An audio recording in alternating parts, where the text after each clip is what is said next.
नमस्कार, क्यूज के इस ऑनलाइन प्लेटफॉर्म पर आप सभी का हार्दिक अभिनंदन और स्वागत। उम्मीद करता हूं कि आप सभी स्वस्थ होंगे, मस्त होंगे और निरंतर अपने स्वाध्याय में व्यस्त होंगे। आज हम हमारे राजस्थान की उत्पत्ति के संबंध में जानने वाले हैं या राजस्थान की उत्पत्ति के संबंध में चर्चा करेंगे। उससे पहले हम जानेंगे कि हमारे जो महाद्वीप हैं वो जो अभी वर्तमान स्वरूप है उसमें कैसे आए थे। तो पहले हम महाद्वीपों की स्थिति को जान लेते हैं, उसके बाद में ये जानेंगे कि राजस्थान किस क्षेत्र का हिस्सा है, उत्तरी का या दक्षिणी का। यानी उत्तरी वाले को हम अंगारा लैंड और दक्षिणी वाले को हम क्या बोल देते थे, गोंडवाना लैंड। तो आज इसी की हम चर्चा करेंगे। पहले बात करें हम संपूर्ण पृथ्वी की। ये हमारी पृथ्वी है, ठीक है। तो संपूर्ण पृथ्वी पर दो ही चीज़ें थी, एक तो थे महाद्वीप। क्या थे? महाद्वीप पर, और दूसरे थे महासागर, ठीक है। तो संपूर्ण पृथ्वी पर हमें दो ही देखने को मिलते थे। स्थलखंड को तो हम क्या कह देते थे, स्थलखंड था, उसको क्या कहा जाता था, तो उसे हम महाद्वीप कह देते थे, ठीक है। और नीचे थे हमारे महासागर। अब इन महाद्वीपों को हम संयुक्त रूप से पेंजिया कहते थे। क्या कहते थे? पेंजिया। किसके नाम से जाना जाता था? पेंजिया के नाम से जाना जाता था। ये पूरे जो महाद्वीप थे हमारे सभी, उनको हम क्या कह देते थे संयुक्त रूप से, तो उनको पेंजिया कह देते। और महासागरों को संयुक्त रूप से क्या कह देते थे, तो पैंथालासा। क्या कह देते थे? पैंथालासा, ठीक है। संपूर्ण पृथ्वी पर जो स्थलखंड थे उन्हें संयुक्त रूप से पेंजिया के नाम से जाना जाता था। बात करें जो महासागर थे, इन्हें संयुक्त रूप से पैंथालासा कहा जाता था। यानी संपूर्ण महासागरों को हम किस नाम से जानते थे, तो पैंथालासा के नाम से जानते थे, और महाद्वीपों को पेंजिया के नाम से। चलो इनके बारे में थोड़ा सा लिख लेते हैं।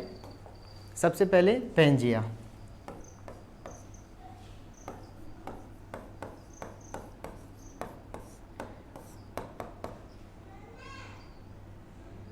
पृथ्वी पर उपस्थित सभी महाद्वीपों को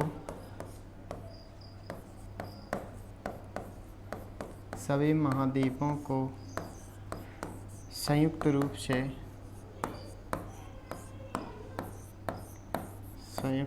से पेंजिया कहा जाता था।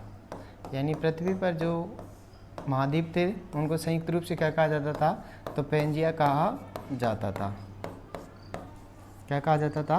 पेंजिया कहा जाता था। बात करें पैंथालासा की। किसकी? पैंथालासा। तो पैंथालासा पृथ्वी पर उपस्थित महासागरों को संयुक्त रूप से पैंथालासा कहा जाता था। वापस यानी जो हमारा स्थलखंड था या जो सभी महाद्वीप थे, सभी महाद्वीपों को तो क्या कहते थे? पेंजिया। और सभी महासागरों को क्या कहा जाता था, तो पैंथालासा के नाम से जाना जाता था। ये तो हो गए हमारी पृथ्वी पर जो स्थलखंड था और जो महासागर थे, ठीक है।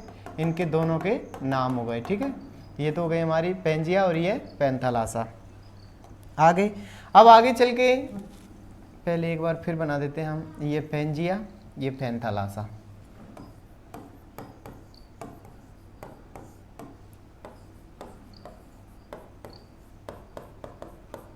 पैंथालासा।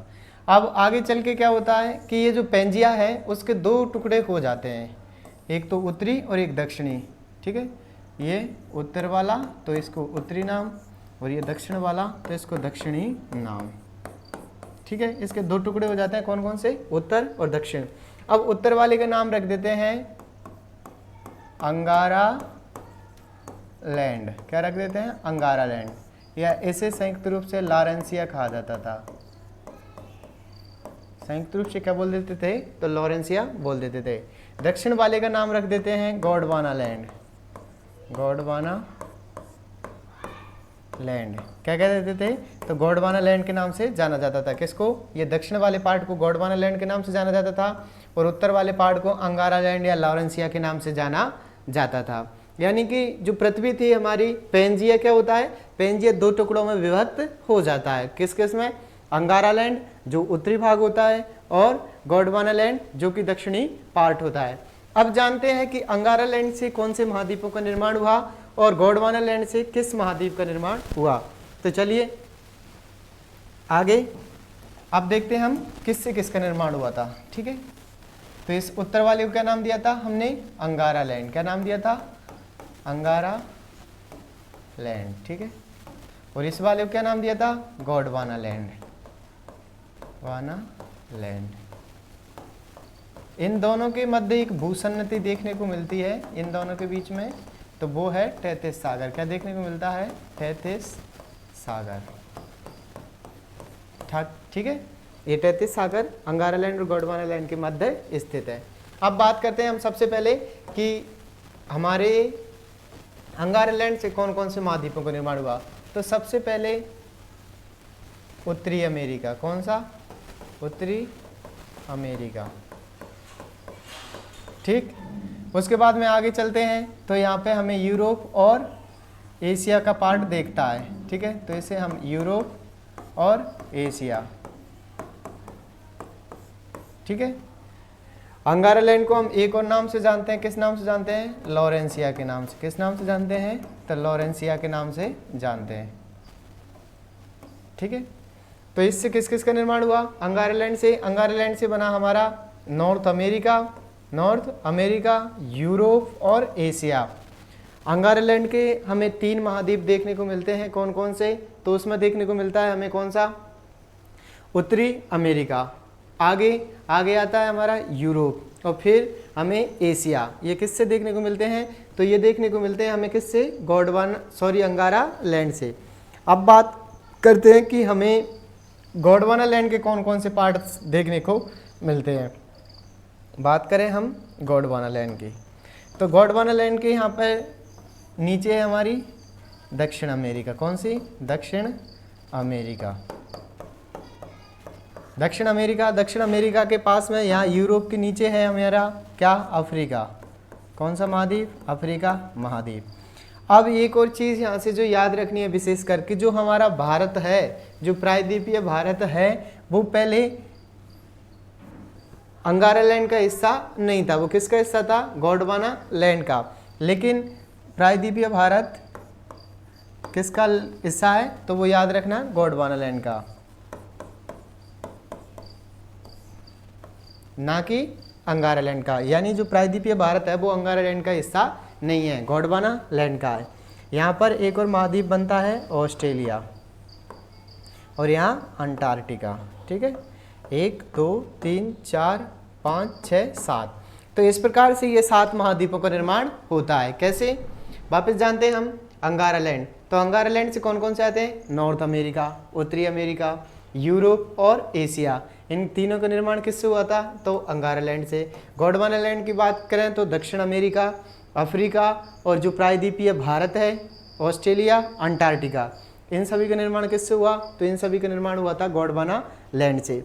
और लिख लेते हैं जिससे और स्मृति बनी रहे। ठीक है, सबसे पहले अंगारा लैंड के, अंगारा लैंड।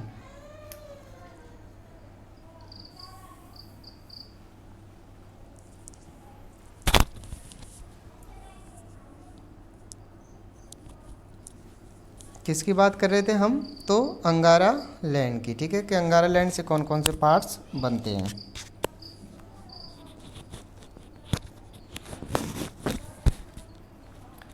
तो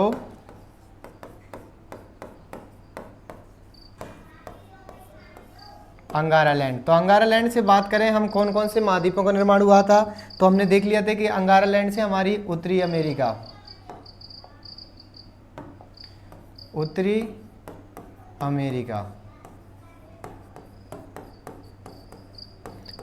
अमेरिका। ठीक है, सेकंड बात करें हम यूरोप, किसका, यूरोप का निर्माण हुआ था। थर्ड बात करें हम तो एशिया। लेकिन याद रखना एशिया का जो प्रायद्वीपीय भारत है वो अंगारा लैंड का भाग नहीं है। अंगारा लैंड को हम किस और नाम से जानते हैं, तो इसे लॉरेंसिया कहा जाता था, लॉरेंसिया के नाम से जानते हैं। ठीक है, वापस अंगारा लैंड के 3 पार्ट हमें देखने को मिलते हैं, उत्तरी अमेरिका, यूरोप और एशिया। अब बात करते हैं हम गोंडवाना लैंड की। किसकी? गोंडवाना लैंड की। गोंडवाना लैंड, गोंडवाना लैंड के कौन कौन से पार्ट्स देखने को मिलते हैं?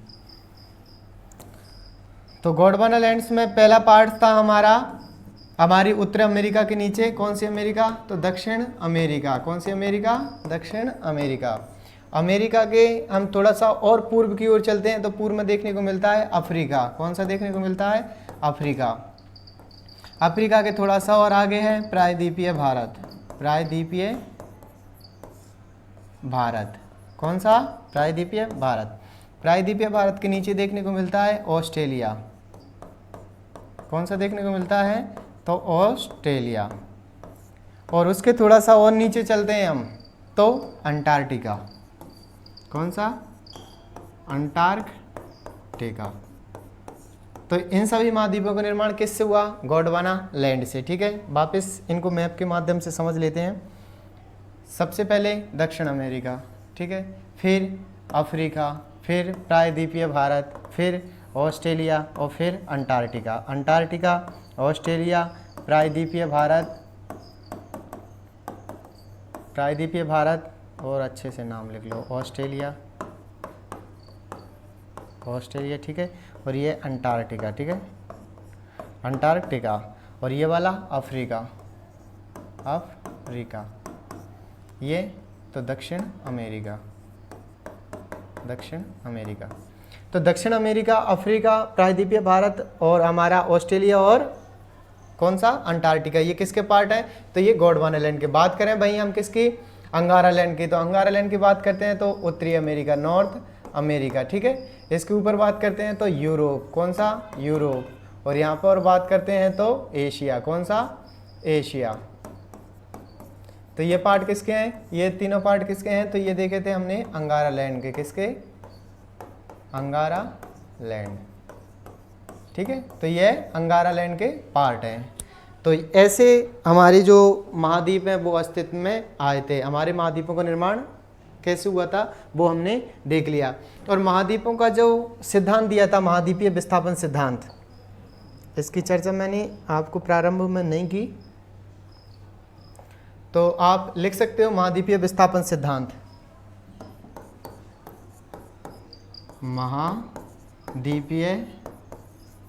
महाद्वीपीय विस्थापन सिद्धांत। महाद्वीपीय विस्थापन सिद्धांत जो देने का काम किया था वो किया था अल्फ्रेड वेगनर ने। किसने किया था? Alfred Wegener. अल्फ्रेड वेगनर ने बताया था कि किस तरीके से जो महाद्वीप थे वो स्थल खंडों में विभक्त हुए, कौन सा महाद्वीप किस क्षेत्र का हिस्सा था या उसका निर्माण किस भाग से हुआ था, उसके बारे में हमें बताया था। किसने? तो वो बताया था महाद्वीपीय विस्थापन सिद्धांत अल्फ्रेड वेगनर ने। अब ये तो हो गया हमारे विश्व के सापेक्ष में, और हमने जान लिया जो हमारा भारत है, जो प्रायद्वीपीय भारत है वो किसका हिस्सा है। तो जो हमारा प्रायद्वीपीय भारत है वो किसका हिस्सा है? तो वो गोंडवाना लैंड का हिस्सा है। किसका हिस्सा है? गोंडवाना लैंड का हिस्सा है। कौन सा? जो हमारा प्रायद्वीपीय भारत है। प्रायद्वीपीय जो 3 ओर से जल से घिरा हो उस क्षेत्र को हम प्रायद्वीप के नाम से जानते हैं। अब बात करते हैं हम राजस्थान के सापेक्ष में कि राजस्थान का हिस्सा कौन सा है। तो राजस्थान के निर्माण की बात करें तो वो हुआ था जी और टी से। किससे? जी और टी से। यानी जी से गोंडवाना लैंड, गोंडवाना लैंड, और टी से क्या हुआ था? तैतीस सागर। क्या हुआ था? तैतीस सागर। तो राजस्थान के अंदर 2 ही के अवशेष देखने को मिलते हैं, गोंडवाना लैंड और तैतीस सागर के। किसके? गोंडवाना लैंड और तैतीस सागर के। अब देखते हैं हमारे राजस्थान के अंदर कौन से क्षेत्र हैं वो गोंडवाना लैंड के हैं और कौन से क्षेत्र हैं जो तैतीस सागर के हैं। आज हम उनके बारे में जानने वाले हैं। तो चलिए, पर इतना याद हो जाना चाहिए कि हमारे जो राजस्थान का निर्माण है वो 2 से हुआ है। किससे? जी और टी से। जी और टी से राजस्थान का निर्माण हुआ है, जी से गोंडवाना लैंड और टी से तैतीस सागर। किससे? टी से तैतीस सागर। तो अब फैक्ट ये याद रखने हैं, हमारे यहाँ यही पूछा जाता है कि गोंडवाना लैंड के हिस्से हमारे राजस्थान में कौन कौन से हैं। तो याद रखना, गोंडवाना लैंड जैसे नाम से प्रतीत होता है, ये कैसा होगा? चट्टानी वाला। कौन सा? चट्टानी वाला। तो हमारे चट्टानी वाले दो ही देखने को मिलते हैं, एक तो पठार और एक अरावली। एक तो अरावली और दूसरा पठार। तो राजस्थान की जो अरावली और जो पठार हैं दोनों किसके हिस्से हैं? तो गोंडवाना लैंड के। किसके हिस्से हैं? गोंडवाना लैंड के। अब बात करते हैं तैतीस सागर की। तो तैतीस सागर जैसे नॉर्मल सा महसूस हो रहा है सागर, तो सागर का थोड़ा सा हल्का रहता है, तो इससे याद रखना हमें कौन सा? तो एक तो मरुस्थल, मरुस्थल और दूसरा मैदान। ठीक है, तो दोनों मैम का निर्माण किससे हुआ? मैम का निर्माण हुआ तैतीस सागर से। ठीक है ना। तो कैसे याद रखेंगे? मैं से मैदान और मैं से मरुस्थल। किससे याद हुआ? मैम से। तो तैतीस सागर से किसका निर्माण हुआ था? मैम का, यानी कि मैम से, मैं से मैदान और मैं से मरुस्थल। बात करें अगर संपूर्ण राजस्थान की पूछा जाता है किससे निर्माण हुआ था, तो गोंडवाना लैंड और तैतीस सागर से पूछा जाता है। गोंडवाना लैंड के कौन कौन से क्षेत्र देखने को मिलते हैं? तो ये देखने को मिलते हैं अरावली और पठार। कौन से? अरावली और पठार। वही बात करते हैं तैतीस सागर के, तो तैतीस सागर से कौन से देखने को मिलते हैं? मरुस्थल और मैदान, यानी कि मैम का निर्माण किससे हुआ? तो ये हुआ था तैतीस सागर से। और अच्छे से जानते हैं, ये हमारा राजस्थान है। ठीक है, तो राजस्थान में हमने बात की थी जो हमारी अरावली पार्ट है। ठीक है, अरावली, अरावली। तो अरावली किसके पार्ट थी? तो अरावली कैसी है? तो ये चट्टानी वाली है। तो चट्टानी वाला किसका था? तो गोंडवाना लैंड का। ठीक है, यहाँ पर जो पठार था, हाड़ौती के पठार भी कहा जाता है इसे, यह भी किसका था? गोंडवाना लैंड का, क्योंकि ये दोनों क्या है? ये दोनों पठारी प्रदेश हैं। अब बचते हैं हमारे पास में मरुस्थल। क्या? मरुस्थल और मैदान। तो मैम का निर्माण किससे हुआ था? मैम का निर्माण हुआ था हमारे तैतीस सागर से। किससे? तैतीस सागर से। तो वापस राजस्थान की उत्पत्ति के सापेक्ष में यही पूछा जाता है कौन सा हिस्सा किस क्षेत्र का है। तो याद रखें, गोंडवाना लैंड के हमारे यहाँ पर दो हिस्सा देखने को मिलते हैं। कौन कौन से? तो वो है अरावली और पठार। वही बात करें तैतीस सागर के, तो ये दो देखने को मिलते हैं। कौन से? मरुस्थल और मैदान। बात करें इस मरुस्थल की, तो कहा जाता है पहले यहाँ पर तैतीस सागर हुआ करता था। भगवान जब राम समुद्र के किनारे आते हैं और समुद्र के किनारे जब समुद्र की तपस्या करते हैं, शंकर भगवान की तपस्या करते हैं, और फिर वो समुद्र की प्रार्थना करते हैं और कहते हैं कि हे समुद्र देवता, आप हमें अपने यहाँ से निकलने का मार्ग दे दो। उन्हें करते करते ऐसे 2-3-4 रोज़ बीत जाते हैं, लेकिन समुद्र उनके रास्ता नहीं देता। तो इस पर श्री राम को थोड़ा सा क्रोध आ जाता है और वो अपने धनुष पर चाप चढ़ाते हैं, और धनुष पर चाप चढ़ाने के बाद में वो बोलते हैं कि हे समुद्र, अगर तुम मेरे समक्ष प्रस्तुत नहीं हुए, अभी प्रकट नहीं हुए, तो मैं तुम्हें क्या कर दूंगा? बिल्कुल जड़ से सुखा दूंगा। इससे समुद्र भयभीत हो जाता है और आकर के क्षमा याचना करता है, कहता है कि हे प्रभु, मैं भी अपनी मर्यादाओं में बंधा हुआ हूँ, तो मैं आपको रास्ता नहीं दे सकता। बाद बाकी आपके यहाँ पर दो ऐसे कुशल कारीगर हैं, दो इंजीनियर हैं, जिनसे आप पुल का निर्माण करवा सकते हैं, और आपकी सेना में नल और नील वे कार्य करने में निपुण है। अब राम जी ये कहते हैं कि मैंने ये धनुष पर बाण चढ़ा लिया, अब इसको तो मैं ऐसा तो है नहीं कि वापस ले लूँ, अगर एक बार चढ़ गया तो इसको चलाना ही पड़ेगा। तब वो निवेदन करते हैं कि हे भगवान, आप पश्चिम दिशा की ओर, भारत के पश्चिम दिशा की ओर मरुस्थल यहाँ पर क्षेत्र है, इसमें क्या है कि इसमें जो असुर हैं, दानव हैं, वो निवास करते हैं, वो वहाँ पर व्यक्तियों को जीने भी नहीं देते। इस वजह से हे प्रभु, आप इस बाण को उत्तर पश्चिम दिशा में चला दीजिए। तो कहते हैं कि श्री राम के धनुष के कारण ही यहाँ पर क्या बन गया था? तैतीस सागर देखने को मिल गया था। तो वापस बात करें हम, तो गोंडवाना लैंड के कौन कौन से पार्ट हो जाते हैं हमारे यहाँ? अरावली और पठार। और मरुस्थल किस किस के भाग हो जाते हैं? तो तैतीस सागर और मैदान किसके भाग हैं? तो ये तैतीस सागर के। तो ये कहानी है इस मरुस्थल को बनने के पीछे जो राम जी ने की थी। तो ये हमने किसकी बात की थी आज? तो हमने बात की थी गोंडवाना लैंड और तैतीस सागर की, तो जो राजस्थान की उत्पत्ति के सापेक्ष में कहा जाता है। दूसरा पूछा जाता है कि राजस्थान के अंदर कौन से भाग प्रायद्वीपीय भारत के हैं और कौन से भाग गैंगेटिक प्लेन के, यानी उत्तर विशाल मैदान के। तो बात करें हम यहाँ से जो गोंडवाना लैंड है, क्योंकि हमने पहले ही पढ़ा था, क्या पढ़ा था कि जो प्रायद्वीपीय भारत है, प्रायद्वीपीय भारत वो किसका हिस्सा है? तो गोंडवाना लैंड का। किसका? गोंडवाना लैंड का। तो गोंडवाना लैंड के हिस्सा हमने यहाँ पे देखे थे, हमने कौन सा था? एक तो अरावली और पठार। तो ये दोनों ही किसके हिस्से हो जाएंगे? तो ये दोनों ही हिस्से किसके हो जाएंगे? गोंडवाना लैंड के, और स्वतः ही किसके साथ हो जाएंगे? प्रायद्वीपीय भारत के, प्रायद्वीपीय भारत के। तो वापस प्रायद्वीपीय भारत के भी वही हिस्सा हैं जो गोंडवाना लैंड के हैं। किसके? गोंडवाना लैंड के। अब बात करते हैं हम कि उत्तर विशाल के मैदान की, उत्तर विशाल मैदान।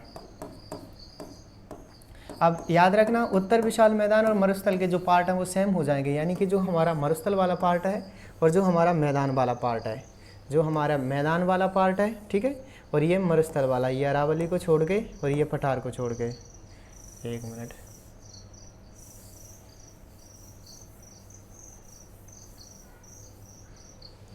ये राजस्थान, ठीक है। तो इसमें क्या है? इसमें ये अरावली गुजर रही है, अरावली के इधर वाला मरुस्थल है। तो मरुस्थल वाला पार्ट और इस पठार को छोड़ करके जो मैदान है, ये दोनों पार्ट किसके हैं? तो ये दोनों पार्ट हो जाते हैं हमारे किसके? उत्तर विशाल मैदान के, उत्तर विशाल मैदान के। अब वापस इनको लिख लेते हैं। जब तक बात कर ली थी राजस्थान के निर्माण की,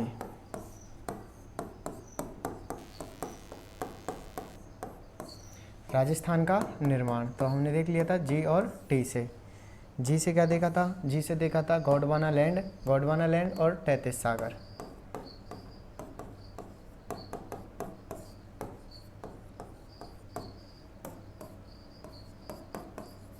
तैतीस सागर, ठीक है। अब पूछे जाते हैं गोंडवाना लैंड के पार्ट। तो गोंडवाना लैंड के पार्ट हमारे यहाँ पर दो देखने को मिलते हैं। गोंडवाना लैंड के कौन कौन से देखने को मिलते हैं? तो हमारी अरावली और दूसरा पठार, ठीक है। और यही दोनों पार्ट किसके कहलाते हैं? तो ये प्रायद्वीपीय भारत के, यानी कि प्रायद्वीपीय भारत का हिस्सा है। हमने देख लिया था प्रायद्वीपीय जो भारत है, प्रायद्वीपीय भारत किसका हिस्सा है? तो गोंडवाना लैंड का। तैतीस सागर की बात की तो तैतीस सागर से भी दो देखने को मिलते हैं, एक तो मरुस्थल और दूसरा देखने को मिलता है मैदान। और ये दोनों ही किसके भाग हैं? तो उत्तर के विशाल मैदान के।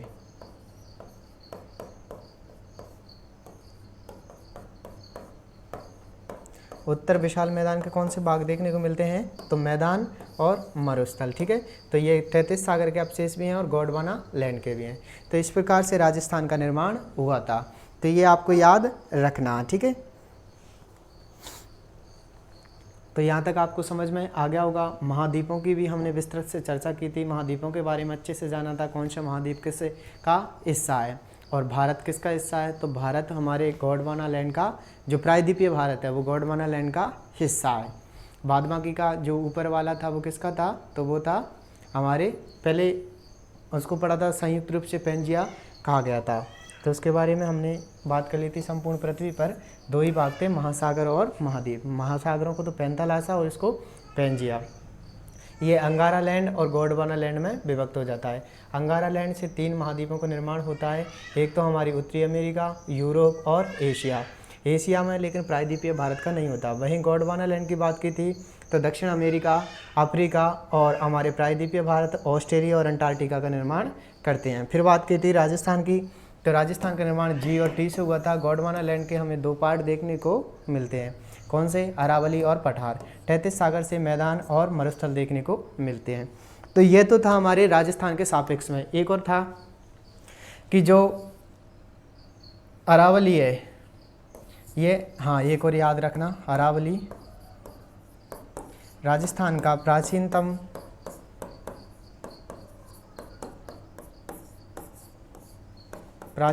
स्थल है, ठीक है। और नवीनतम की बात करें तो जो मैदान है हमारे, मैदान, राजस्थान का नवीनतम है।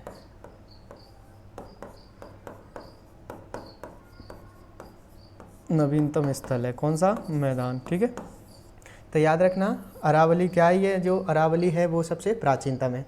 अगर इनको हम क्रम से भी जमाना चाहें तो कैसे, ये मरुस्थल, ठीक है, मरुस्थल के बाद में ये अरावली का पार्ट, अरावली, यहाँ पर हमारे पठार, और लास्ट देन मैदान। कौन से? लास्ट देन मैदान। तो सबसे पहले प्राचीनतम कौन सा हो गई? अरावली। प्राचीनतम अरावली, यानी कि 1 नंबर पर कौन सी आ जाएगी? अरावली। और सबसे नवीनतम कौन से हो गए? मैदान। कौन से हो गए? मैदान। ठीक है, सेकंड नंबर की बात करें तो पठार। कौन से हैं? सेकंड पर कौन से आ जाते हैं? पठार। और थर्ड नंबर पर कौन से आ जाते हैं? तो वो आ जाता है मरुस्थल। तो इस प्रकार से आप इनका क्रम भी याद रख सकते हो। तो ये तो था आज राजस्थान के सापेक्ष में हमने राजस्थान की उत्पत्ति को बहुत ही विस्तार से जाना है। महासागरों के जो महाद्वीपीय विस्थापन सिद्धांत अल्फ्रेड वेगनर के द्वारा प्रस्तुत किया गया, हमने वहाँ से प्रारंभ किया और इन महाद्वीपों का, किन महाद्वीपों का किस स्थल से निर्माण होता है उनके बारे में जाना। इसके बाद में राजस्थान के जाना। तो आज मैंने विस्तृत तरीके से राजस्थान की स्थिति को, उत्पत्ति के संबंध में आपसे चर्चा की। तो आज के लिए सिर्फ इतना ही। मिलते हैं कल की क्लास में, तब तक के लिए स्वस्थ रहिए, मस्त रहिए और निरंतर अपने श्रद्धाएं में व्यस्त रहिए, क्योंकि समस्याओं को आना पार्ट ऑफ लाइफ है, लेकिन उनकी खोपड़ी में छेद करना ये आर्ट ऑफ लाइफ है। तो आज के लिए सिर्फ इतना ही। मिलते हैं नेक्स्ट क्लास में। जय हिंद, जय भारत।